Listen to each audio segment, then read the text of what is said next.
তেলিয়ামুড়া মহকুমা প্রশাসনের উদ্যোগে শুক্রবার এক বিশেষ অভিযানের মধ্য দিয়ে শহর ও শহরতলিতে তীব্র চাঞ্চল্যের সৃষ্টি হয়। নিয়মিত চেকআপের অংশ হিসেবেই এই অভিযান পরিচালিত হয়।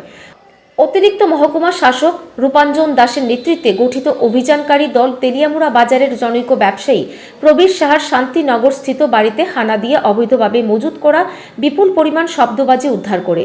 প্রশাসনিক সূত্রে জানা গেছে, উদ্ধার হওয়া বাজিগুলির বাজার মূল্য প্রায় 1.5 লক্ষাধিক টাকা। শুধু তাই নয়, তেলিয়ামুড়া শহরের একাধিক দোকানেও এদিন অভিযান পরিচালনা করা হয়। এই অভিযানে অতিরিক্ত মহকুমা শাসক রূপাঞ্জন দাস ছাড়াও DCM Haripada Sarkar, DCM Anjan Kumar Das, deputy CO Pradip Kumar Sarkar, food inspector Tanushree Nandi এবং তেলিয়ামুড়া থানার ওসি জয়ন্ত কুমার দে উপস্থিত ছিলেন।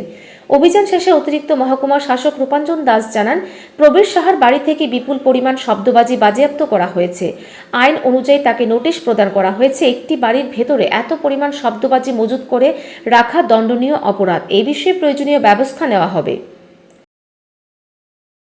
আজকে তেলিয়ামুড়া মহকুমা প্রশাসনের তরফ থেকে যেটা রুটিন মাফিক আমাদের যে রেড করা হয়, সিঙ্গেল ইউজ প্লাস্টিক, তারপরে মেয়াদ উত্তীর্ণ যে জিনিসপত্র আছে, এগুলি আমরা রুটিন মাফিক চেক করি। আজকেও সেইভাবে আমরা এসেছি এখানে তেলিয়ামুড়ার বাজার এবং আশেপাশে কিছু এলাকাতে আমরা গেছি।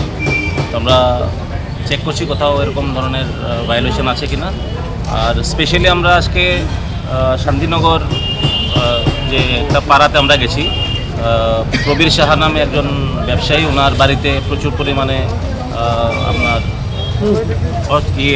কী বলে এটাকে বাজি রাখা মজুত করা ছিল, যেটা আপনার মানে এত পরিমাণে একটা বাড়িতে বাজি মজুত করা আছে, যেটা দণ্ডনীয় অপরাধ। তো আমরা যা মাল ওখান থেকে আমরা পেয়েছি সবগুলি আমরা সিজ করে নিয়ে গেছি এবং অ্যাকর্ডিংলি আমরা ওনাকে নোটিশও দিয়েছি। পরবর্তী পদক্ষেপ আমাদের তরফ থেকে নেওয়া হবে। কীরকম পরিমাণ বাজি? এটা এখন বলা তো আমার পক্ষে ঠিক সঠিক হবে না, কারণ আনুমানিক 1.5 লক্ষ টাকা, 1.5 থেকে 2 লক্ষ টাকার জিনিস তো হবে।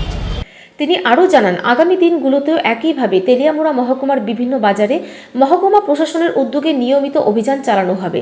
প্রশাসনের এই পদক্ষেপকে স্বাগত জানিয়েছেন সাধারণ মানুষ। দুর্গাপুজোর আগে এ ধরনের অভিযান শব্দবাজির দৌরাত্ম্য রোধে কার্যকর ভূমিকা রাখবে বলেও আশা প্রকাশ করা হচ্ছে। ব্যুরো রিপোর্ট, ঋদ্ধি নেটওয়ার্ক।